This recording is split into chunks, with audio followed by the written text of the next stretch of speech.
بەناوی خدای بەخشندەی میهرەبان سڵاوتان لێبێت بەڕێزان من محەممەد کەمالم خۆشحاڵم جارێکی دیکە هەموو پێشەمارێک کاتژمێر چواری وارە لەگەڵتانە بم بۆ پێشکەشکردنی هەڵقێکی نوێی بەرنامەی دوانگەی خەڵک. بەڕێزان تەوەری بەرنامەی ئەم جارمان دەپرسین موسڵمانان چۆن دەتوانن شوێنکەوتەی پێغەمبەری خوددا بن.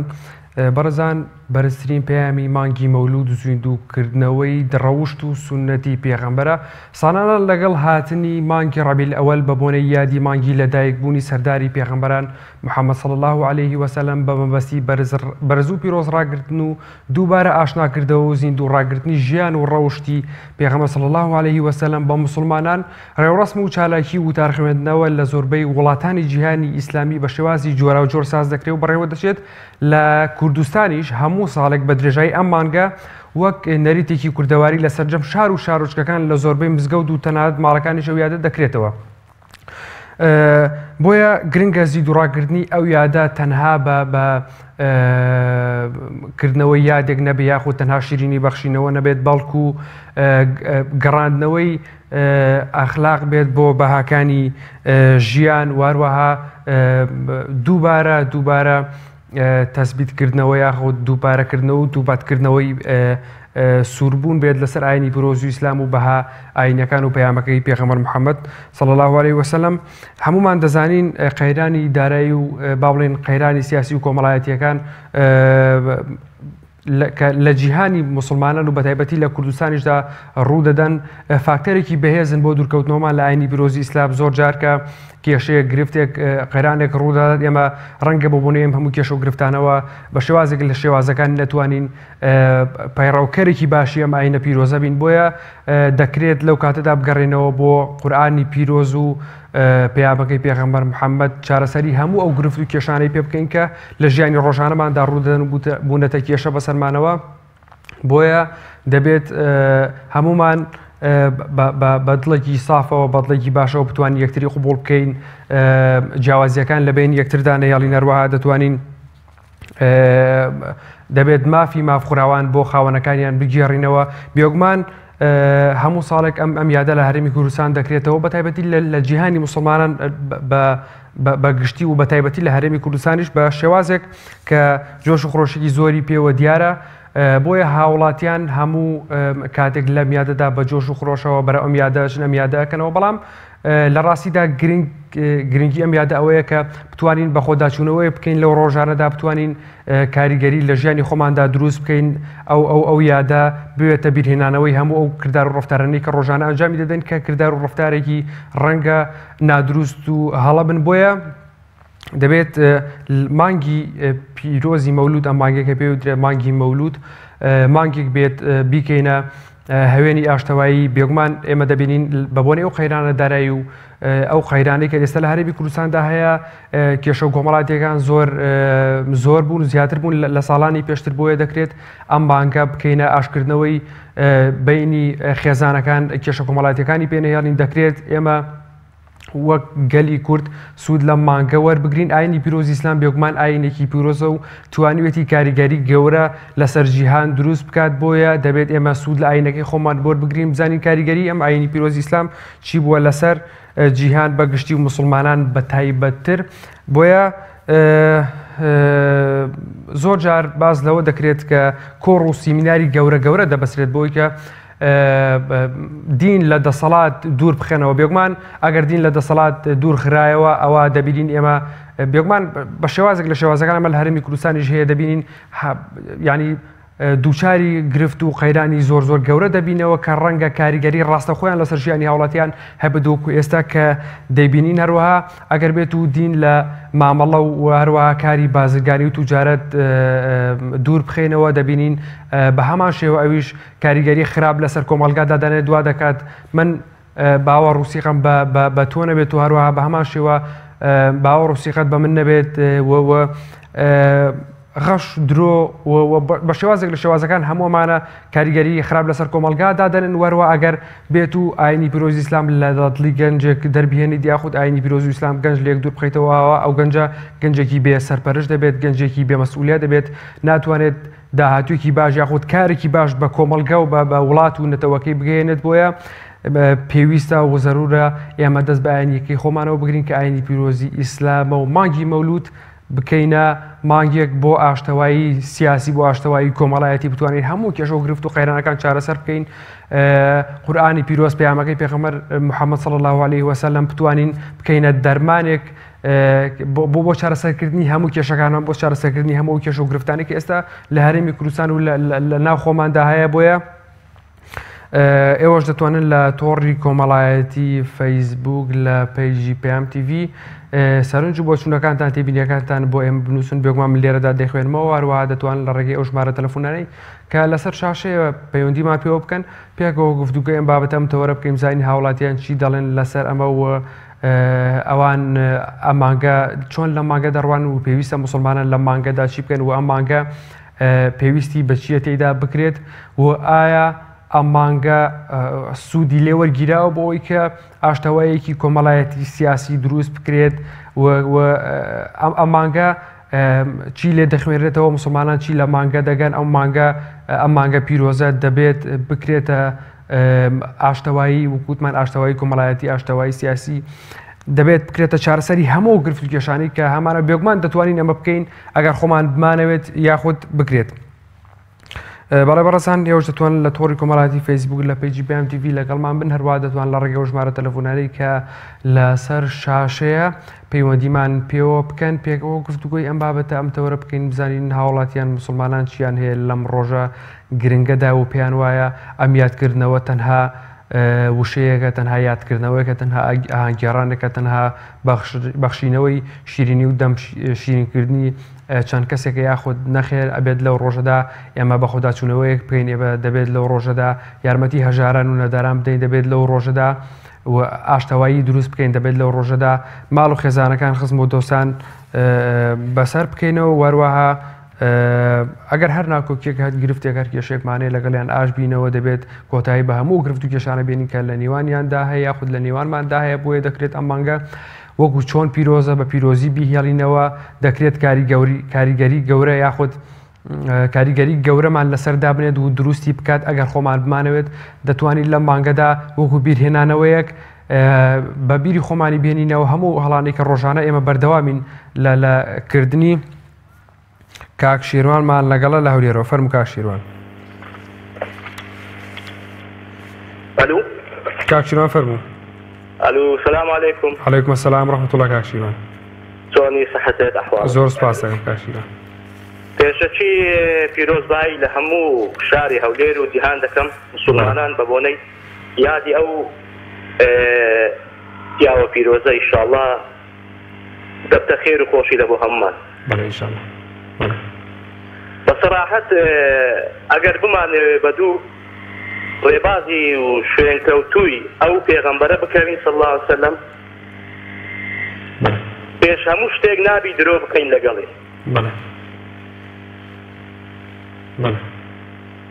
ئێمە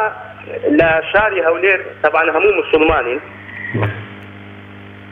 هەموو ساڵێ لە یادی لەدایکبوونی پێغەمبەر صلی الله علیه وسلم هەموو خڕ دەبینەوە لە ناو بازاڕەکان و لە ناو گەڕەکەکان لوقم تەوزیع دەکەین. بەڵام باوەڕ کە بەسەراحەت هەموومان درۆ دەکەین لەگەڵ پێغەمبەر صلی الله علیه وسلم هەموومان منافقین. بەڵێ هۆکاری ئەمە چییە کاک شیروان بۆچی یانی؟ لەبەر ئەوەی دینی ئیسلام پێغەمبەر صلی الله علیه وسلم کە هات لە بۆ عەدالەت و لە بۆ نەهێشتنی زوڵم لە بۆ نەهێشتنی ئەو تاوانانەی کە خوا لە قورئانی پیرۆز باسی کردووە. ئێستا ناڵێم 100% بەڵام 90 لە ناو شاری هەولێر و کوردستان ئەو تاوانە گەورانە بەربڵاوە بێ ئەوەی ئێمە بتوانین لە ناوی ببین کە لە ناو بردنیشی زۆر ئاسانە. کاک شیروان پێ دوایە هەر یادکردنەوەی ئەم ساڵیادە یادکردنەوەی ئەم بۆنەیە تەنها بە شیرینی بەخشینەوە و دەمشیرینکردنی خەڵکی و ئاهەنگگێڕان دەبێت یاخۆ دەبێت ئێمە شوێن ئاکار و کردارەکانی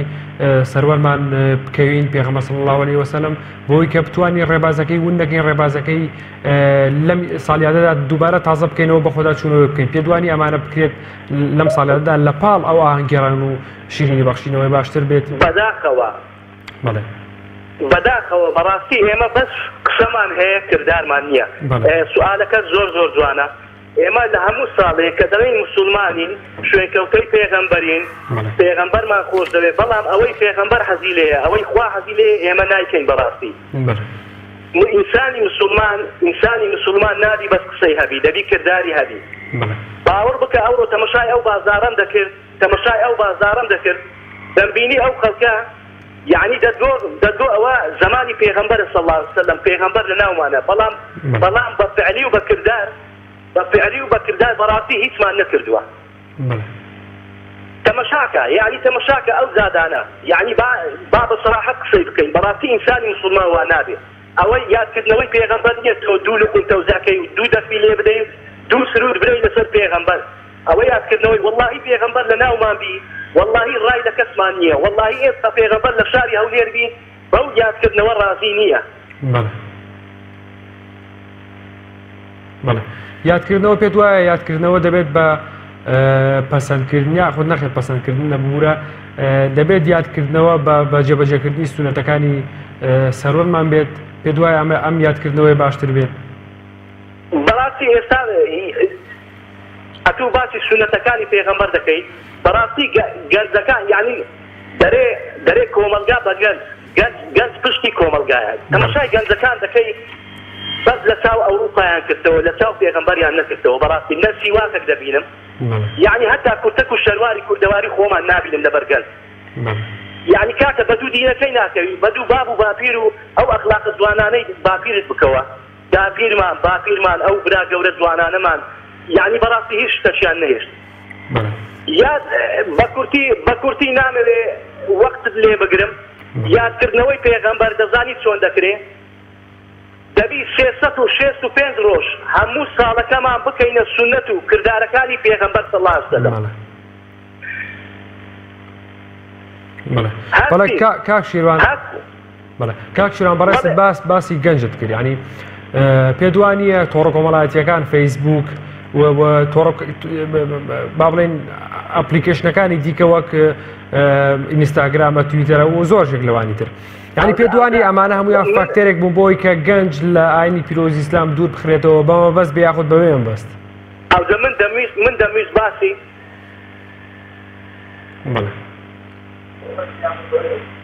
من دەمویست باسی تۆڕە کۆمەڵایەتیەکان بکەم بەڕاستی هەموو شتێک دینی ئیسلام لەگەر پێشکەوتنە دینی ئیسلام لە قورئانیش خوای گەورە باسی کردووە هەندێک شتێ من خەڵقی دەکەم ئێوە تەسەووڕی ناکەن ئەو پێشکەوتنەی ئەو ڕۆکە هەیە ئەوە قورئان باسی کردی ئەمە شک و گومان تێدا نییە بەڵام دەستێک هات ئەو پێشکەوتنەی بە خراپ لە گەنجەکانی ئێمە گەیان ئەو تۆڕە کۆمەڵایەتیانە ئەو مسلسلە دۆولات کراوانە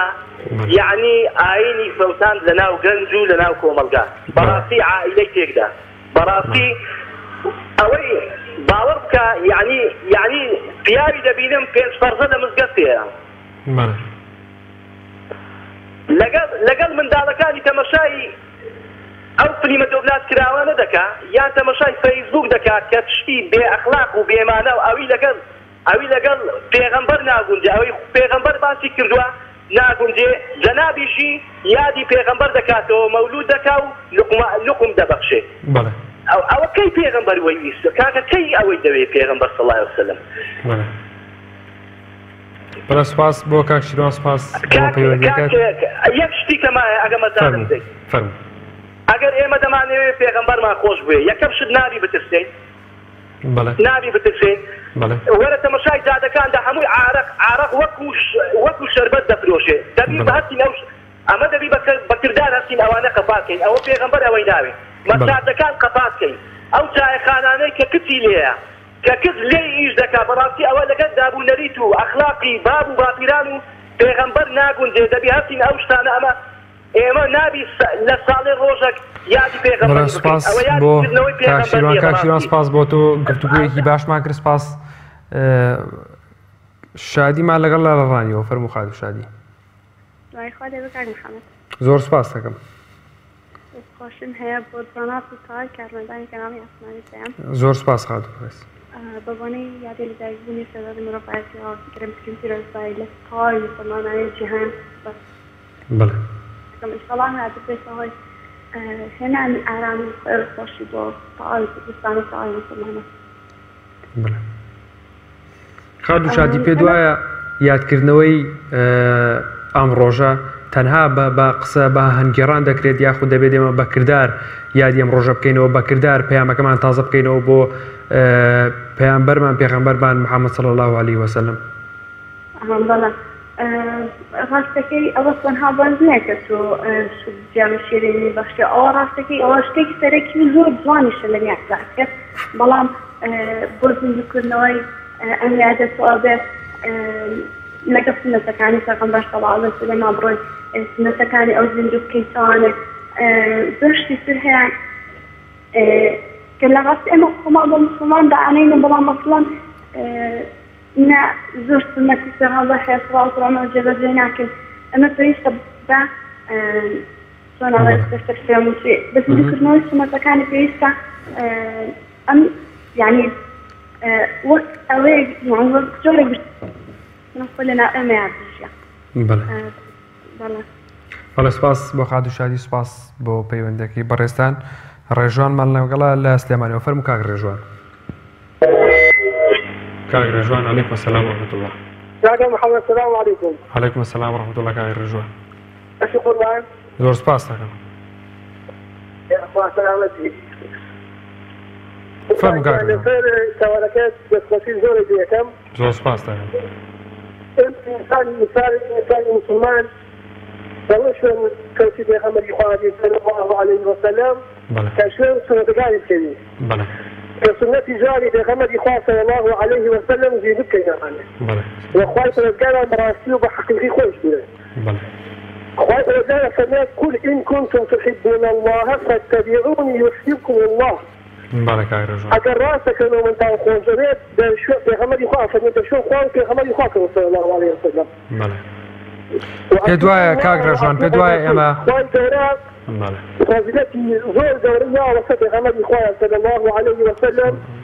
فأفرميت وما أرسلناك إلا رحمة للعالمين لا فرميت للمسلمين بله أما همون آياتي خوای توجهك إما لا تنقصك خوای تنزكار پیغمبر خواه صلی الله علیه وسلم آتك بنت أدانا وكأفرميه ورفعنا لك ذكرك بله وهذه إنسان مسلمان لازم يتعامل هموك وفهموك تعتقلاتي خواه پیغمبر خواه صلى الله عليه وسلم بتوانيت بشراتك جوان أو أخلاق ومشتاقين كان پیغمبر خواه صلى الله عليه وسلم زۆر باشە کاک ڕێژوان من سلم مسلمون من اللسان ويدي مسلمان أو مسلمانية كإنسان مسلمان دستي دليل على الزازم أكثرش الأخلاق ووشتي جواني في غمر إخوة صلى الله تعالى عليه وسلم دەستخۆشتانی یەکەم یاخوا مەحفوظ و کەسرازن. زۆر سپاس کاک ڕێژوان منەوێت پرسیارێک لە جەناب بکەم ئایا پێت وایە ئەمانی کە جەنابت باسی کرد هەموو خاڵانە و ئەوانی کە دەبێت ئێمە پابەندی ئاینی پیرۆزی ئیسلامی و سونەتەکان زیینوو بکەینەوە پێت وایە ئەمە کرابێت مسلمانان ئەمەیان کردبێت بێگومان یادکردنەوەی ئەم ڕۆژە پێت وانیە دەبێت بە سونەتەکە زیندووکردنەوەی سونەتەکانی پێغەمبەر محەممەد صلی الله عليه وسلم بکرێت بەڵام هەر بەوە نادەکات شیرینی ئەو مەختانەتە حەقیقی و بەڕاستی ئینسانی مسلمان ڕاست بکات لەگەڵ ئەو کاروکردنەوەی کە ئینسان لە ڕۆژەژیانی ڕۆژانیدا ئەنجامی ئەداکردنیەکی تەنها ئیخلاصیت و خۆشەویستی دەبێت پێغەمبەری خوا صلی الله عليه وسلم ئەو کاتەش خوای پەروەردگار هەموو ئەو کارکردانە لە ئینسانەوە لەگرێ ئینشاءالله. بەڵێ سپاس بۆ کاک ڕێژوان سپاس بۆ پەیوەندیەکەت کاک ڕێژوان. بەڵێ زۆر سپاس بۆ ئێوە کە پەیوەندیتان کرد. بەڕێزان هاوڵاتیان باز لەوە دەکەنەوانی کە پەیوەندیان کرد زیندووکردنەوەی ئەم یادە با تەنها بە ئاهەنگگەڕان نەکرێ با تەنها بە شیرینی بەخشینەوە نەکرێ با ئەمە بەکردەوە بکرێت ئێمە ڕۆژانە بەردەوام بین لەسەر یادکردنەوەی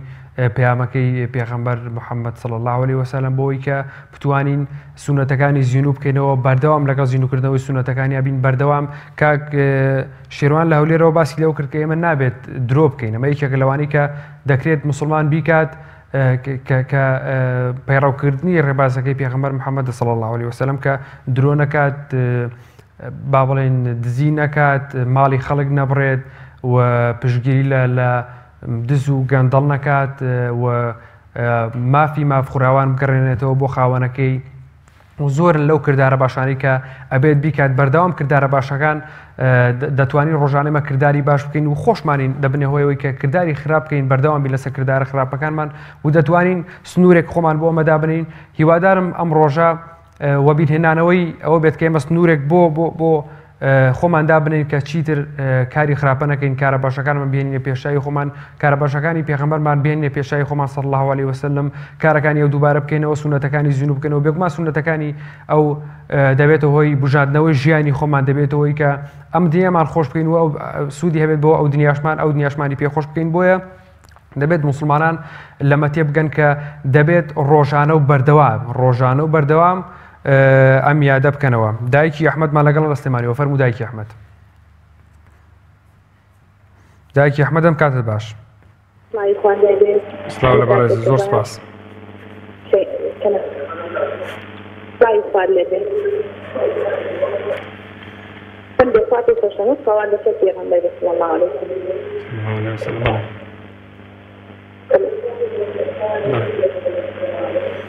دایکی ئەحمەد لەم ڕۆژەدا دەبێت چی بکرێت ینی پێشنیاری جەنابەت چیە دەبێت مسلمانان چی بکەن بۆ بەرز ڕاگررتنی ئەم بۆنەیە ئەگەر بە ئاهەنگگەڕان نەبێت یاخود بە شیرین بەخشینەوە نەبێت.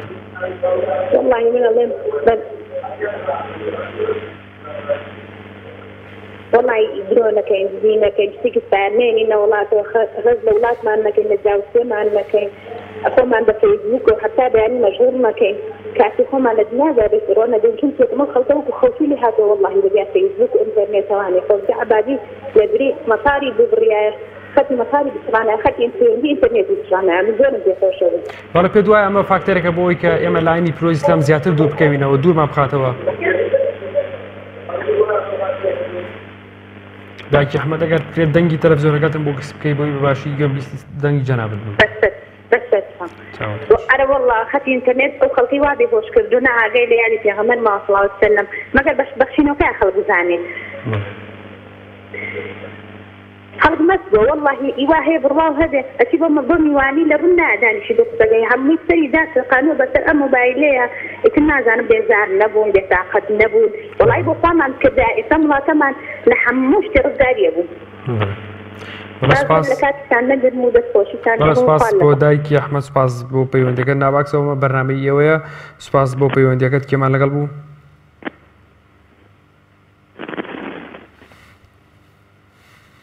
کێمان لەگەڵە حاجی ڕووناکمان لەگەڵە فەرموو. زۆر سپاس دەکەم. ئەم یادتان لێ پیرۆز بێ ئینشاڵڵا لە هەموو مسلمانانی جیهان پیرۆز بێ سەرکەوتوو بن ئینشاڵڵا. زۆر سپاس دەکەم. ئینشاڵڵا هەموو ساڵێ بەخۆشی وەڵای تر کە ئەوەی کە ئەیکرێ بەدەم نابێ بێ بە کردار بکرێت کە کردداری لەگەڵا نەبوو دەم هیچ شتیا بەسەر نییە تا بەشت ببەخشیتەوە تا قسە بکەیت کە کردداری لەگەڵا نەبوو بە عەمەل نایە. ئینشاءڵڵا خوای گەورە سەرکەوتومان کە هەموو دینی ئیسلام سەرکەوتوو بێ ئینشاءڵڵا ئەوەی کە دژی دینی ئیسلامیشە خوا لە ناوی بەرێ. بەڵێ دا حاجی جەنابەت ئامۆژگاری چیە بۆ گەنجەکان چۆن بتوانن گەنجەکان خۆیان لە هەموو شتە خراپە دنیایانە بگرنەوە و پەیڕەوی ئاینی پیرۆزی ئیسلام بکەن بە شێوازە تەندروستەکەی کە خۆ هەیەی و سونەتەکانی زیینو بکەنەوە سونەتەکانی سەروە. وەڵای ئینشاءڵڵا خوا هیدایەتیان بە وەڵا بێ هەتا ئەتوانن گەنجن ئەگەر نەتوانن کە پیربوون داسە قیمەتی نییە ئینشاءڵڵا خوای گەورە هیدایەتی هەموو گەنجێک بە وەڵای تر ئێستا بێ دەستکەن بە ئیشکردن و خزمەتی قورئان بکەن و خزمەتی ئەم دینە بکەن ئینشاءڵڵا. دەستە خۆش بێ برا. بەڵێدا حاجی پێ دوانێ ئێستا دەبێت ئەم ڕۆژە بکەینە پەیامی ئاشتەوایی نێوان لایەنە سیاسیەکان پەیامی ئاشتەوایی کۆمەڵایەتی. ئینشاءڵڵا خوای گەورە بیکاتە مای خێر بۆ ئەم وڵاتە دواکەوتووە ئێمە لە هەموو وڵاتێک پێشکەوتوتر بین ئاوا دواکەوتین ئینشاءڵڵا خۆی گەورەی بکاتە ئاشتەوایی دەستان خۆش بێ براکەم. بەڵێ سپاس بۆ پەیوەندیەکە سپاس بۆ زۆر سپاس بۆ حاجی ڕووناکە لە سلێمانیەوە لەگەڵمانە بوو. بەڵێ بەڕێزان ئەماش ڕۆ بۆچوونەکانی هاوڵاتیان کە ئێوە گوێویستی بوون کە باسییان لەوە دەکرد یەکێک لە فاکتەرە بەهێزەکان بۆ ئەوی کە گەنجانی دوورخستۆتەوە لە ئاینی پیرۆزی ئیسلام و پەیڕاوکەرێکی باشی ئاینی پیرۆزی ئیسلام نین. ئەگەر بەمە بەست کرا یاخۆ بەمێ بەست ئێمە دەبینین کە بەمە بەستیش دەکرێت و بەێمە بەستیش بێگومان کاریگەری خۆی دادەنێت لەسەر پەیڕاونەکردنی ئاینی پیرۆزی ئیسلام بە شێوازە تەندروستەکەی و دوورکەوتنەوە لەی کەمێک. بۆیە هاوڵاتیان باسییان لەمە گەوتیان ئەمە یەکێک لە هۆکارەکان بێگومان ئەمەش یەکێک لە هۆکارەکان خۆمان ڕەنگە ئەگەر بیر بکەینەوە تێبکرین دەتوانین ئەو هۆکارانە چۆنڵی دیاری بکەین و دەستنیشانیان بکەین بۆی کە جارێکی دیکە ئەمانە گەر دووبارە نەکەینەوە دەتوانین پەیڕاوکەرێکی باشی ئاینی پیرۆزی ئیسلام بین دەتوانین سونەتەکان زیینوو بکەینەوە. هەندێک سونەت دەیە دەتوانین هەر لە ڕۆژانە با بڵێن لە ناو سیارەیە شتێکی وە بیادی بکەینەوە و دەتوانین زیینویان بکەینەوە بێگومان ئەگەر خۆمان بمانەوێت. بۆیە ئێستا زۆرێک لە هاوڵاتیان باز لە تۆڕی کۆمەڵایەتی فەیسبوک دەکەن دەڵێن کاریگەرێکی زۆری داناوە بێگومان منیش وەک هەر کەسێکی دیکە دەبینم کە کاریگەری زۆر نەرێنی داناوە لەسەر ڕۆڵی گەنجان لە ناوانی پیرۆزی ئیسلامدا دەبینین کە زۆر خۆیانی پێوە سەرقاڵ دەکەن زۆر جار ئاگای گوێویستی بانگەکە نیە بەدەم بانگەکەەوە بڕات نوێژەکەی بکاتیان شتێکی دیکە. بۆیە بێگومان ئەگەر بەمەبەست بێت یاخود بەبێ مەبەست بێگومان ئێمە دەبینین چەند پێگەیەکی کۆمەڵایەتی هەیە بۆ دروستکراوەکە گەنجان لە ئاینی پیرۆزی ئیسلام دوور بخاتەوە چەند پۆست و شتێکی چاوەشەکارانە بڵاوەکاتەوە بۆی کە گەنجان دوور بخاتەوە یاخود ئەوەی کە باسم کرد ڕەنگە زۆر جار ئەوەش نەکرابێ بۆ کارێکی باش بەکاری بێنێت لەگەڵ کەسێکی خۆیدا قسە بکات لەگەڵ کەسێکی نزیکدا لەگەڵ دۆسێ خزمێک لەو کاتەدا بۆ نمونە بانک بدرێت یاشتێکی وە ئاگای لە بانکەکە نییە یاخود کارێک هەیە ئەو ئاگای لێ نییە پێوی مەشغوڵە ئەمەشێکی لە هۆکارەکان ئەگەر بەمە بەست کرای ئەخۆت بەمێ بەست. شتێکی دیکە ئەمەوێت ئاماژەی پێ بدەم و زۆریش گرنگە ئەوش ئەوەیە کە لایەنێک هەیە لایەنێکی تری خراپ کە خۆی دەیەوێت ئاینی پیرۆزی ئیسلام ناشرین بکات لەکە ئاینی پیرۆزی ئیسلام با بچینە لایەن پەیوەندیە دواتر باز لەوەش دەکەین کاک یوسفمان لەگەڵ چەمچەماڵەوە فەرموو کاک یوسف. السلام عليكم. عليكم السلام ورحمة الله كاك يوسف. زور سپاس زور سپاس كاك يوسف برئيس. والله برأيي من خوي كردستان أنا بعم ويجيك ما دانا على استطاع نوصين في خلق كردستان مسلمانة. بلى. بس ما استطاع هستاي خلق كردستان هدور الآن إسلام. مسلمانة أنا بدروبته. لكن تكوني غاضبة بس سياسية وبعينية وبعيشية. المسلمان كتريد كده منافقة. إذا بعض الصفات خوي واقعات والله يوم إسلامي إنه حزب إسلامي يوم تايبتي حتى حزب صار هي برتوش تيجي كقوم الله زاخ سيدك على فيسبوك هذا جنانا بشيء كذا وأدري وقوم الله الشيء كذا يقول بماشي وسلتيش تيجي كفهماشي والله إسلامي كان يعني أجل بتشايوكي لنا ألمانيا كان والنية بس أنا حزب إسلامي كان ما هي كاجوسف كدواني إما دبيت تبع كاجوسف كدواني إما دبيت أم روجا بکەینە تەبایی نێوان ئاشتەوایی لایەنە سیاسیەکان لایەنە ئیسلامیەکان و لایەنی کۆمەڵایەتی بکەینە ئاشتەوایی کۆمەڵایەتیش گرنگترین خاڵە لەم ڕۆژە پیرۆزەیە ئێمە دوای سونەتەکانی ئەو کەوین هەر بچین بە پێچەوانی ئەوەوە هەر سونەتەکانی وە لە بیرچۆتەوە هەموو شتێکیان بیرچۆتەوە کەس خۆشتانێکم هێدانە سەرکەوت بن. بەڵێ سپاس بۆ کاک یوسف سپاس بۆ پەیوەندیەکەت کاک یوسف. کاک محەممەدمان لەگەڵ لە قەڵاتیەوە فەرموو کاک محەممەد. السلام عليكم. عليكم السلام ورحمة الله كاك محمد برئيس فرمي. الله سؤالي جيت من يشد بسمينه وانا ما يسوى من عيله اخوه خير انا عالم عيله. كاك محمد. كاك محمد اگر كريب دنگي تلفزيونك كسبكي صوتي تو باشي ناقاتمه. أنا معه جيل مولود جواشي لبشنا كمولود ولا من عيش كان يوصلك ولا ما وصلك كان. بله. كاج محمد ببورة بباشي جوابستي دني جناب الدنيم باش نازم شي دليت شي ده لسه تورك كاج محمد. بله. كاج محمد بس عاوتەوەی لەمەوەی گەنجێژی مەولود دەڵێن شتەکەوەی لێ بەشتیەوە وەکو مەولودی سوامینەیە و خێر لێدەخەوایە. بەڵێ سپاس بۆ کاک محەممەد من بەباشی گوێم لە دەنگی کاک محەممەد نییە بەڵکو ئەوکاران توان دەنگەکەی باش بکەن. سپاس بۆ پەیوەندیەکەت کاک محەممەد بورە تێنەگەشتم لێت مەلا جوامێرمان لەگەڵە لە کەرکووکەوە فەرموو مامۆستا جوامێر. السلام عليكم. وعليكم السلام ورحمة الله. شلون براكم باشا؟ زور سپاس دەکەم مامۆستا. براجان بكرسي تدخلكم ان شاء الله. فهم. براجان تولدون بالبكر ان شاء الله. مامۆستا گیان. بس. بەڵێ. بەردەوام. ولا يقري ولا يناقري. براجان. فەرموو مامۆستا گیان بەردەوام گوێبیستی دەنگی جەنابتم. دايبوني في محمد صلى الله عليه وسلم. صلى الله عليه وسلم. أمره نجاكي هلايا. بلى. بلى ما مستعبر دوام. كذبنا بارباشتي بسنا سر أمور يشوني سكانوس أو عليك شيء في غمريا من صلى الله عليه وسلم. بلى. أمويا ريك وتمون كفي غمر صلى الله عليه وسلم فنجاشوا دعاء فنجاشوا دعاء عمل في لدايق وفي غمر. زۆر باش مامۆستا ڕەنگە ئەوەی کە جەناب باسی دەکەیت تەوەرێک یاخود بابەتێکی دیکە بێت و قسەی زۆرتر هەڵبگرێت بۆیە پێم باشە لەسەر تەوەرەکە قسە بکەیت. مامۆستای بەڕێز.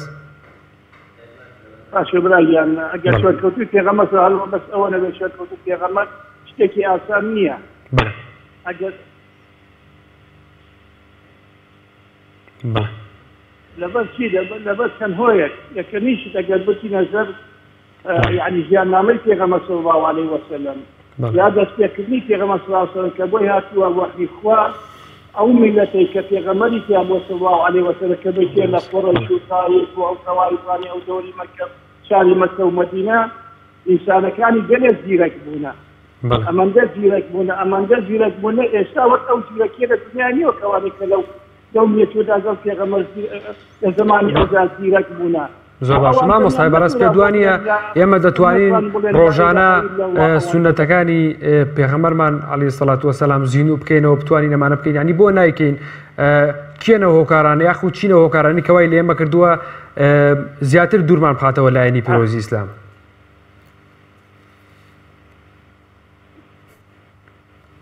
زانی براجانهای مەسەلەکە چیە لێرە ویسم باسی ئەو شتە بکەم ئینشاءالله لەبەر ئەوەی پێغەمبەر صلی الله عليه وسلم پێمانی نێشتووە لەسەر لە شوێنێک دەکارێکی پێمانی یاندا نەزانی نەفامی وەکو پێغەمبەر فەرمووی صلی الله عليه وسلم تركتكم على المحجة البيضاء يعني على بيضاء نقية أو حديثي إلى آخره لەبەر ئەوەیە براجان ئێمە لەخۆمان وەکو برادرێک پێشوو قسەی کرد ئەم وڵاتانە پێوترێ وڵاتی ئیسلامی هەمووی دەڵێن وڵاتی ئیسلامیە من یەک فەرمودەیەکی پێغەمبەر بێنمەوە صلی الله عليه وسلم بۆ لە مۆزوعەکە تێ بگەین پێغەمبەر صلی الله عليه وسلم فەرمیەتی من كذب علي متعمدا فليتبوأ مقعده في النار قال تبارك عليك في القرآن زوجها تأكيد وفرمي أو عليك التوحد إن الذين يفترون على الله الكذب لا يفلحون أجابيت أمرات أنا إسلام بيت أو إسلامي كإخوة يقين كان هذه النخلة الأرجية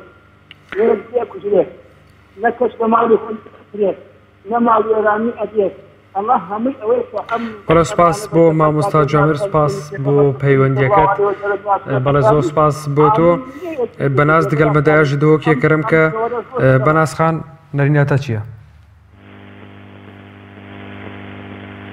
السلام عليكم. وعليكم السلام ورحمة الله. أستاذ خوشي البرنامج وقتكم دست بگه. زور سپاس بوده. از استخو تلفونتكم. بله. کرم که. سبودت تبری و راستی. من اختلاف نظر مسلمان ده يعني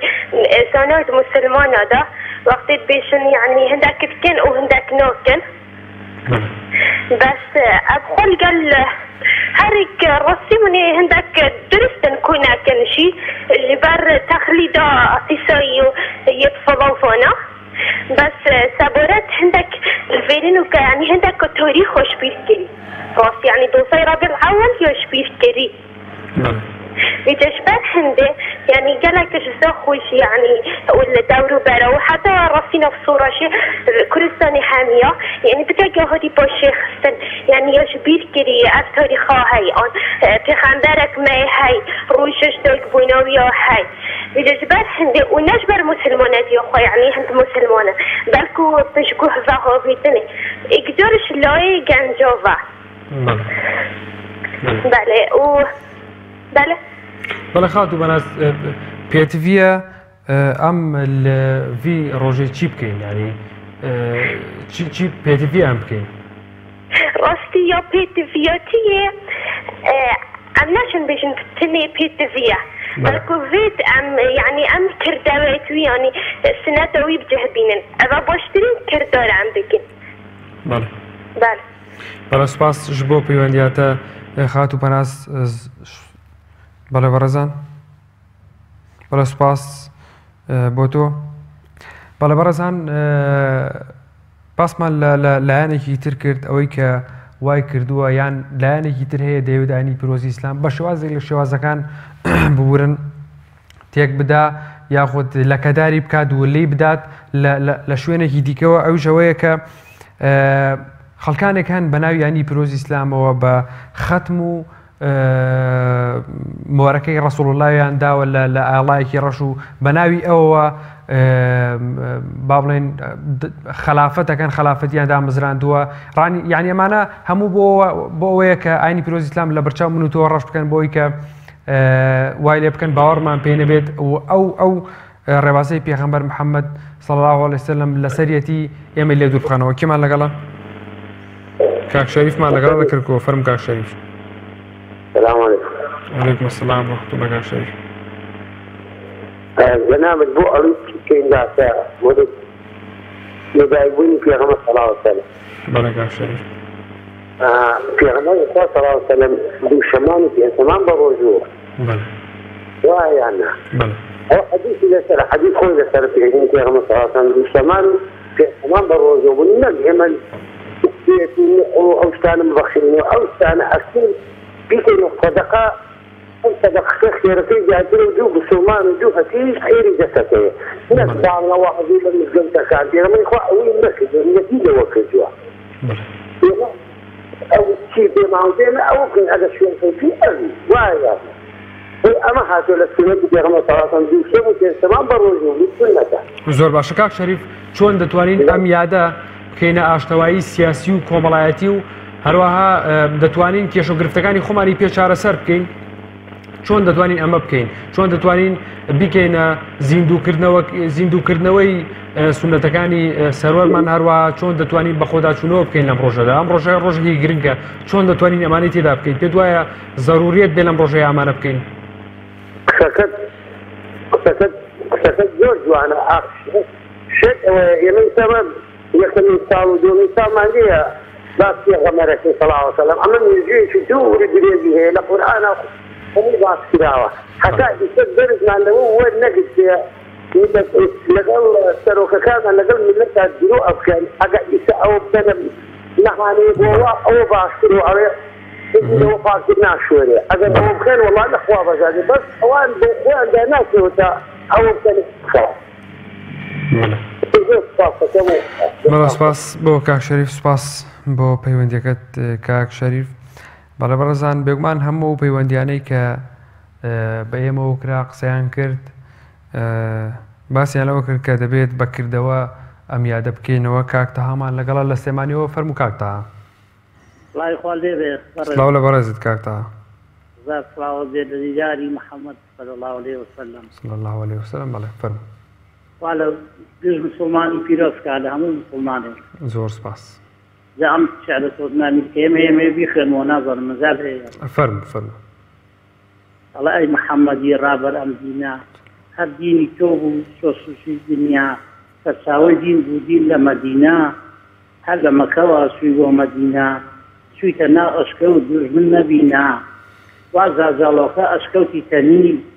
فەرموودەی خوایە دین ئەبێ بمێنی پیاوی بەزەیی و ڕابەر ئەم دینە مرۆڤایەتی تێنایە دنیا تۆ محەممەدی دوایین زەمانی تۆ دوایین نێزرا و لەسەر زبانی هەزار سەڵاوەتت لە دیدار پاکت تۆ بووی ڕووناکی ئەم دینە پاکە هەر دینی تۆ بوو ڕۆژکە ڕووناکە.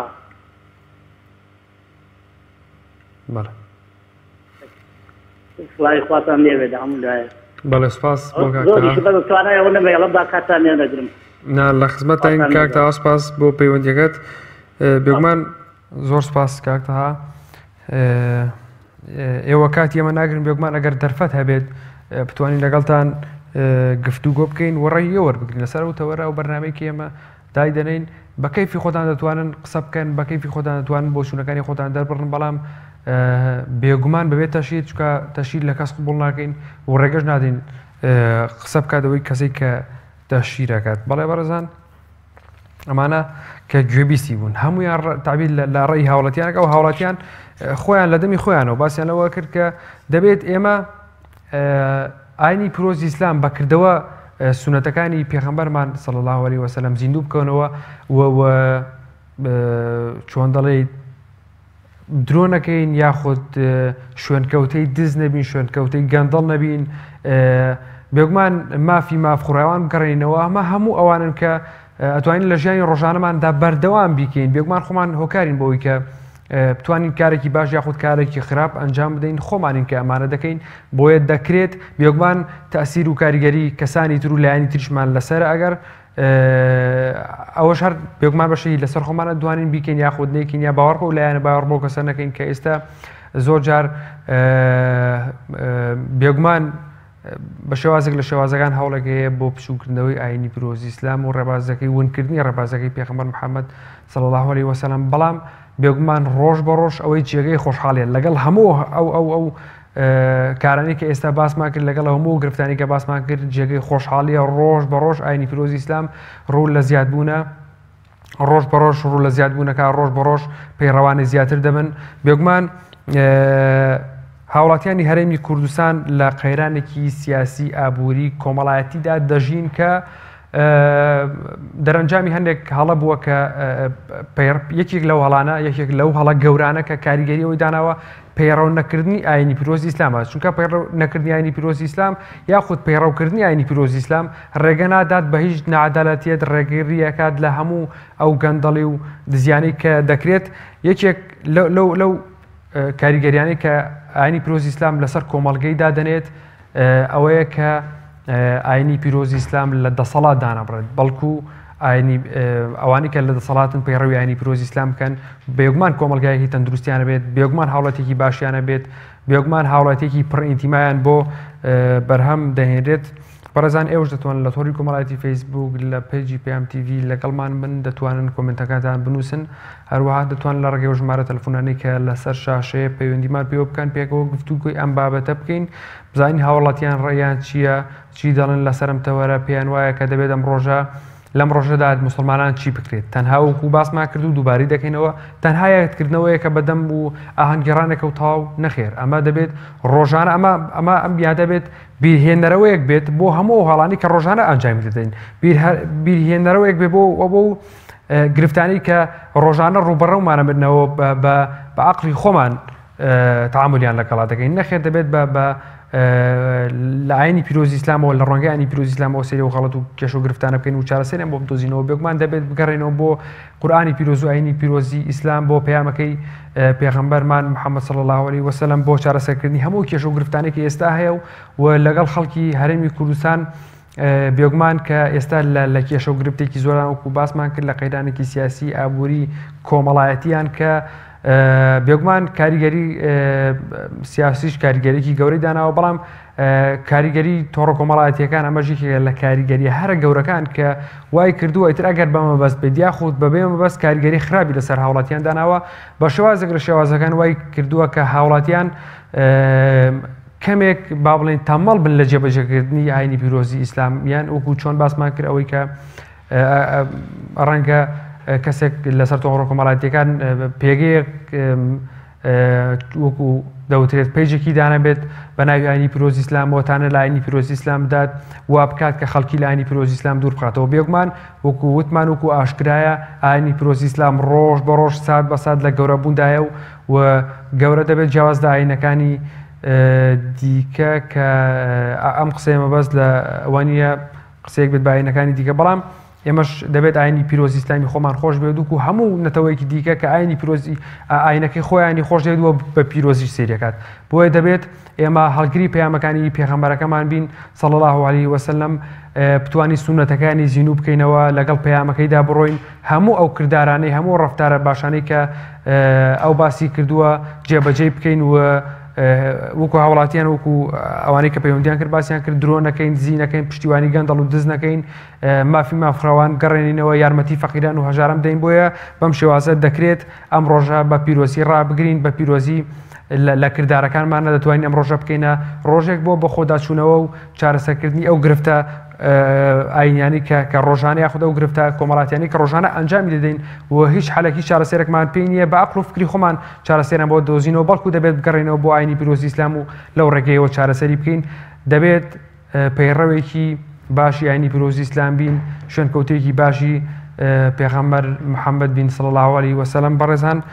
بەم شێوە شاتینە کۆتایی بەرنامەی ئەم جارەمان تا بەرنامەیەکتر و بە یەک گەشتەوەیەکتر بەخوای گەورەتان ئاسپێرم. شاد و سەرفراز بن، خواتان لەگەڵ کوردستان ئاوەدان.